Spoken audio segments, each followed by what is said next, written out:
श्रीराम समर्थ.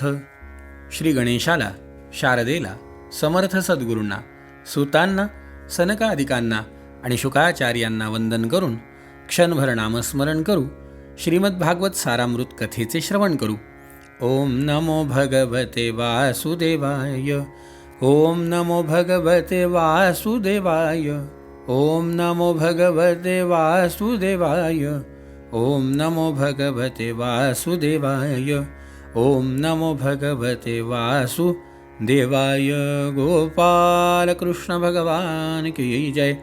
सच्चिदानंद रूपाय विश्वोत्पत्त्यादि Hathaway तापत्रय विनाशाय श्रीकृष्णाय वयो नमः. श्रोते हो नमस्कार. शुकाचार्य राजा परीक्षितीला सांगतायत, मैत्रेय ऋषी विदुर काकांना सांगतायत आणि कपिल महामुनी आपल्या आई देवहूतीला सांगतायत, आई, ज्याला योगशास्त्रांचा अभ्यास करायचा आहे ना, त्यांनी सगळ्यात पहिल्यांदी यम नियम इथपासून सुरुवात करायची आणि या अष्टांग योगामध्ये ज्या 8 पायऱ्या आहेत त्यातली समाधी अवस्था प्राप्त करायची. तिथपर्यंतचा प्रवास करत असताना सगळ्यात मध्य काय असेल तर भगवंताचं ध्यान. म्हणून जास्तीत जास्त भगवंताच्या रूपामध्ये आपल्या चित्तवृत्ती स्थिर करणं, आपल्या कायिक, वाचिक, मानसिक, सांसर्गिक सगळ्या व्यथा दूर करण्यासाठी एकमेव काय असेल तर भगवंताचं ध्यान करायचं. डोळे लावून ते भगवंताचं रूप आठवायचं. डोळे उघडे ठेवूनही तेच रूप बघायचं. आणि ते रूप बघण्यामध्ये जो आनंद आहे ना, माऊलींनी किती सुंदर सांगितलंय मंडळी की रूप पाहता लोचनी सुख झाले हो साजणी.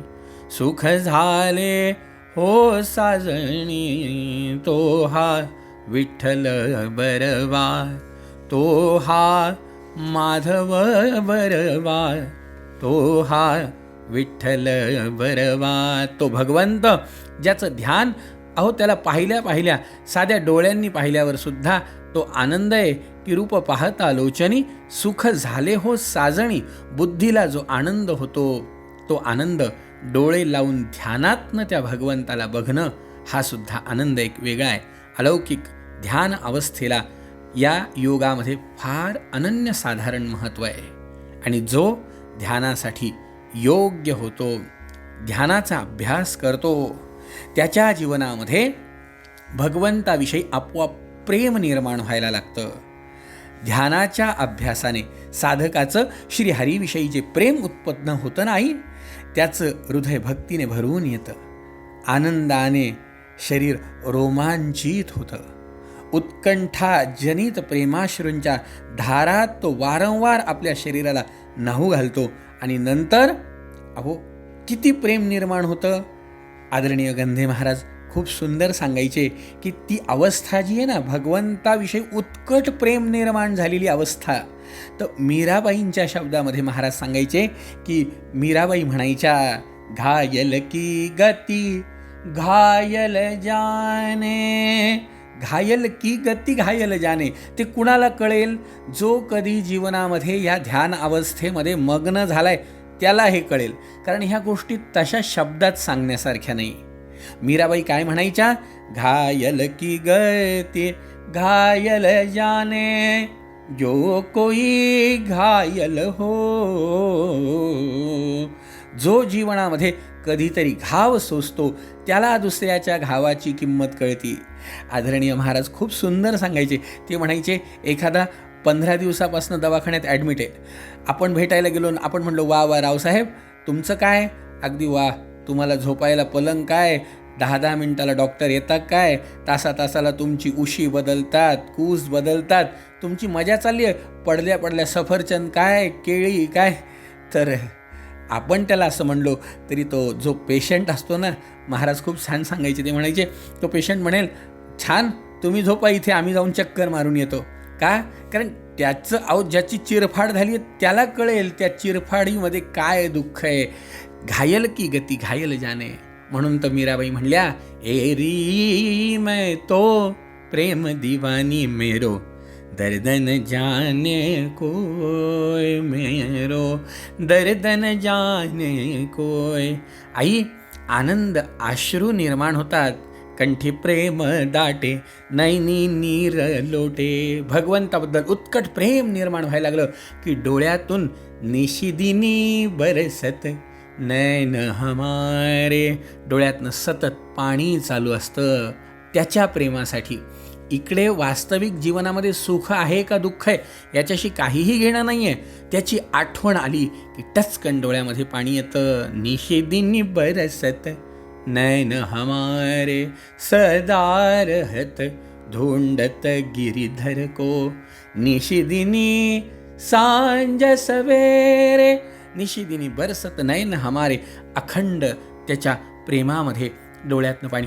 आदरणीय गंधे महाराज याबाबत सुद्धा खूप आवर्जून सांगायचे की डोळ्यामध्ये पाणी येणं भगवंतासाठी हे अलौकिक आहे, हे दिव्य आहे, हे विशेष आहे, हे येऊच शकत नाही. आदरणीय महाराज म्हणायचे, तुम्ही कितीही डोळे वेडे वाकडे करा, कितीही वेळा डोळ्यातनं पाणी आणण्याचा प्रयत्न करा, किती डोळ्यांना ताठ करून ठेवा, डोळ्यातनं पाणी येणार नाही. का? कारण महाराज म्हणायचे, कारण पाणी येण्याचा कॉक डोळ्यात नाही, तो हृदयामध्ये. जेव्हा हृदयात कळ लागती तेव्हा डोळ्यातनं घळघळ घळघळ पाणी येतं. महाराज म्हणायचे, ओव्हरफ्लोमधनं पाणी केव्हा बाहेर येतं? टाकी भरल्यानंतर.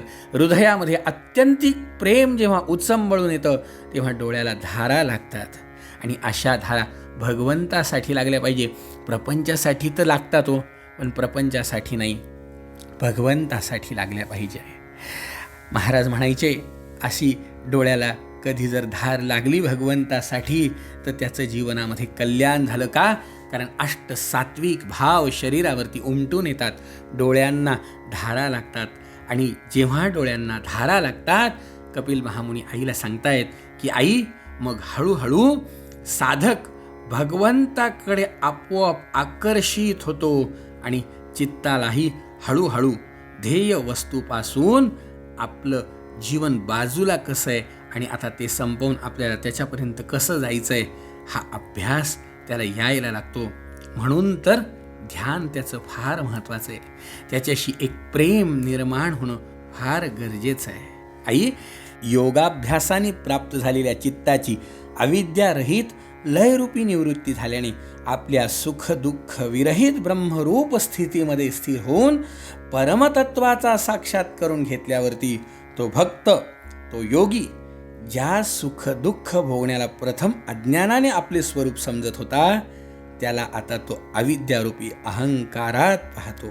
त्याला आपोआप ज्ञान होतं की हा सगळा फाफट पसारा आहे. आतापर्यंत आपण नको त्या गोष्टीमध्ये गुंतून बसलो आणि पाहिजे त्या गोष्टीला विसरून बसलो. तेव्हा त्याला त्याची जाणीव होती. केव्हा?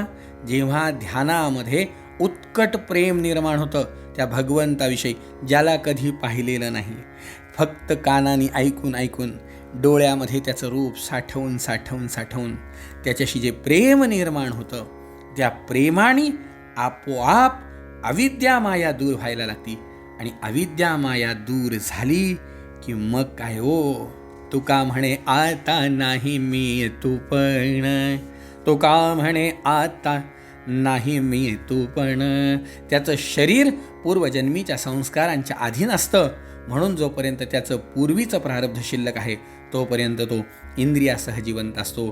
परंतु ज्याला समाधीपर्यंत योगाची स्थिती प्राप्त झाली आणि ज्याने परमतत्वाला चांगल्या प्रकारे जाणून घेतलं, तो सिद्ध पुरुष साऱ्या प्रपंचासह या शरीराच्या स्वप्नात जाणवणाऱ्या शरीराप्रमाणे पुन्हा स्वीकार करीत नाही. त्याला पुन्हा मी आणि माझं पण आठवत नाही. तुका म्हणे आता नाही मी तू पण, स्तवावे ते कवण कवना लागी. अशी अवस्था निर्माण होती की देव पहावया गेलो, तेथे देवाची होऊन ठेलो. देव पहावया गेलो, तेथे देवाची होऊन ठेलो. ही मनस्थिती, ही अंतस्थिती कुणाची आहे? संतांची आहे. आणि ही अवस्था निर्माण होण्याचं ज्ञान कोण सांगतंय? कपिल महामुनी आपल्या आईंना सांगतायत. म्हणजे बघा मंडळी, आजही प्राचीन वैदिक परंपरेपासून संत परंपरेपर्यंत तत्वज्ञान एकच आहे, शक्ती एकच आहे, त्या भगवंतापर्यंत पोहोचण्याचा मार्गसुद्धा एकच आहे. म्हणून कायम लक्षात ठेवायचं, संतांमध्ये, ऋषीमुनींमध्ये, दैवी गुण संपन्न असलेल्या लोकांमध्ये भेदभाव करायचा नाही आणि कधीही यांना धर्मामध्ये, जातीमध्ये किंवा अमुक एखाद्या मार्गामध्ये उगीच अडकवून ठेवायचं नाही.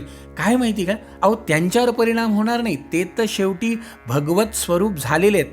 परिणाम त्यांच्यावर नाही, परिणाम आपल्यावरती होणारे, आपल्या मानसिकतेवरती होणारे, आपल्या बौद्धिक पातळीवर होणारे आणि पर्यायी ह्या सगळ्या गोष्टींवर झालेला परिणाम आपल्याला उन्नतीला नाही, अधोगतीला नेणार आहे. म्हणून आज हे मी का सांगतोय, आवर्जून सांगतोय.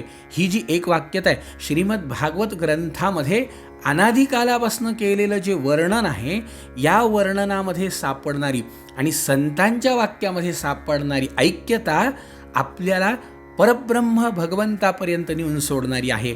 पण आज समाजामध्ये हे जे परस्पर एकमेकांमध्ये भेद, एकमेकांमध्ये वितुष्ट निर्माण करण्याचं जे वाईट कारस्थान चालू आहे ना, तुमच्या माझ्यासारख्यांनी त्याला बळी पडू नये, हे फार महत्त्वाचं आहे. का? कारण की बहुधा असं होतं की बऱ्याच वेळा एखादी गोष्ट ऐकत राहिलं की ती आपोआप खरी वाटायला लागती. तिची शहानिशा करण्यासाठी आज कुणाजवळ वेळ नाही. म्हणून मंडळी, या अविद्येला, या कुविद्येला बाजूला त्यागा, हा भेद सोडून द्या. अहो संत म्हणलं की सतरती सतरती, जे स्वतः तरतायत आणि आपल्याला तारतायत, अशांचं मग त्यांची जात, त्यांचा धर्म, त्यांचा पंथ काहीही पाहण्याची गरज नाही. आपल्याला फक्त ते आपल्याला ज्या परमपदापर्यंत त्यांची स्वतःची जीवनाची अवस्था पोहोचली आहे, त्या अवस्थेपर्यंत जर ते तुम्हाला मला नेऊन सोडणार असतील, तर ह्या बाकीच्या गोष्टींमध्ये आपण का अडकायचं? आणि आमचे सुनीलजी चिंचोलकर फार छान म्हटले होते की संतांमध्ये भेद पाहणारे जे असतात ना, त्यांची अवस्था कशी असती की बागेमध्ये फिरायला एकाच ऑफिसमधले 2 साहेब येतात आणि ते फिरण्यासाठी आलेले असतात. दोघेही जण येतात. ते काय करतात, त्या बगीचेच्या बाहेर आपल्या बरोबर घेऊन आलेले साखळीला धरलेले 2 कुत्रे, एक आपलं त्या झाडाला बांधतो आणि एक ह्या झाडाला बांधतो. एकाचं काळं आणि एकाचं पांढरं कुत्रं दोघंही एकमेकांसमोर बांधतात. 2 झाडाला दोघं बांधून आतमध्ये जाऊन गप्पा मारत बसतात.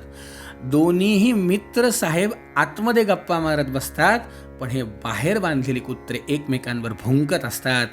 ही अवस्था आज समाजाची आहे. असं होता कामा नये. संतांमध्ये भेद पाहून उपयोग नाही. अहो, हे तत्वज्ञान जाणून घ्या आणि ज्ञान शुद्ध आहे. म्हटलेलं आहे ना, जल से पतला कौन है, कौन भूमि से भारी, कौन अगन से तेज है, कौन काजल से काली.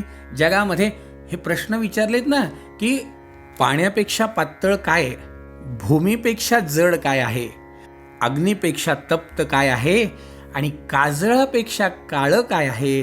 तर याचं उत्तर किती सुंदर दिलंय की जल से पतला ज्ञान है, पाण्यापेक्षा पातळ ज्ञान. पाप भूमीपेक्षा जड आहे, म्हणून पाप करू नये. क्रोध अगन से तेज है, क्रोध हा अग्नीपेक्षा सुद्धा तेज आहे. संताप संताप संताप काही उपयोगाचा नाही. आणि कलंक हा काजळापेक्षा काळा आहे. कलंक एकदा लागला तो धुवून निघत नाही, काजळ तरी धुवून निघल, पण नाही हो.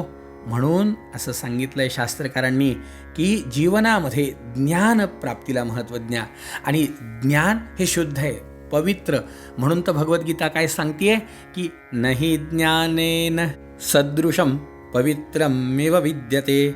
ज्ञानाशिवाय पवित्र या जगामध्ये काही नाही आणि ज्ञानाला कशाचा वेटाळ नाही. म्हणून आपण एकमेकांमध्ये भेद करून आपल्या जीवनाची अधोगती न करता आपल्याला ज्ञान प्राप्त करून घ्यायचं आहे.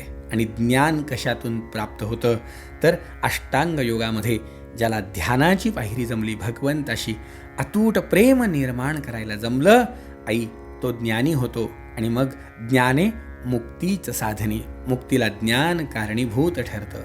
हे ऐकल्यावर देवहूतीला अत्यंत आनंद झाला. भगवंताच्या ध्यानाविषयी ऐकलं तेव्हा देवहूतीने बघितलं, यथा सांख्येषु कथितं यन्मूलं तत्प्रचक्षते भक्तियोगस्य मे मार्गं ब्रूहि विस्तरशः प्रभो. प्रभो, आपण प्रकृती पुरुष आणि महत्त्वांचे जे लक्षण सांख्यशास्त्रात सांगितले तसेच ज्या शास्त्राने त्यांचे वास्तविक स्वरूप वेगवेगळे जाणले जाते आणि भक्तियोग हेच ज्याचे प्रयोजन सांगितले जाते ते शास्त्र आपण मला कथन केले. आता भक्तियोगाचा मार्ग मला सविस्तर सांगा. आणि मग भगवंतांनी काय मार्ग सांगितला, कशा प्रकारे ज्ञान सांगितलं, उद्याच्या भागात श्रवण करू. जय जय रघुवीर समर्थ.